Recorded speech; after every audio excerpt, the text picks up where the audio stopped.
যেদিন আকাশ হবে গলিত ধাতুর মতো, ওয়ালা ইয়াসআলু হামিমুন হামিমা, সেদিন কোন অন্তরঙ্গ বন্ধুর খবর নেবে না। ইন্না লিল্লাহি ওয়া ইন্না ইলাইহি রাজিউন। কত বড় মারাত্মক কথা! হায়াতের মালিক কে? গায়েবের মালিক কে? সে কিভাবে বলে সে পরে আসবে? সে মাগরিব পড়বে না, ঈশা পড়বে না, ফজর পড়বে না। সে মাগরিবে বলে কালকে ফজর থেকে পড়বো। সে রাতের গ্যারান্টি দিচ্ছে সে বাঁচবে। লিখে দে তুই রাত বাঁচবি। দাড়ি নাই, তারা ইনশাল্লাহ দাড়ি রাখবে এরকম অনেকবার বলেছে নাকি বলে নাই? পরে রাখবে, আর একটু বয়সের পরে। ছি ছি ছি ছি ছি ছি ছি ছি ছি।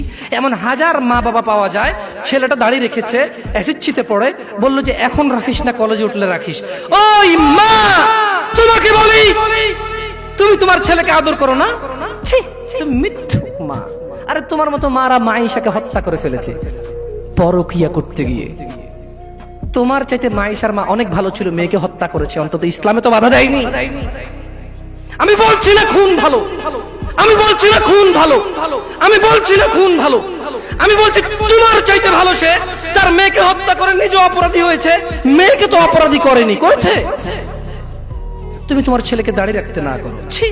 ঠিক আছে, তোমার ছেলে কলেজে যাবে না, এখানে মহিলারা ওয়াজ শোনে, এই কাগজ কি কেউ পৌঁছাতে পারবে? মহিলা লিখে দেবে তার ছেলে কতদিন বাঁচবে, লিখে দিবে তার ছেলে কলেজ পর্যন্ত বাঁচবে, তারপর দাঁড়িয়ে রাখবে, সে লিখে দেবে। কেন? ওর মা তো বললো কলেজে উঠলে রাখবে।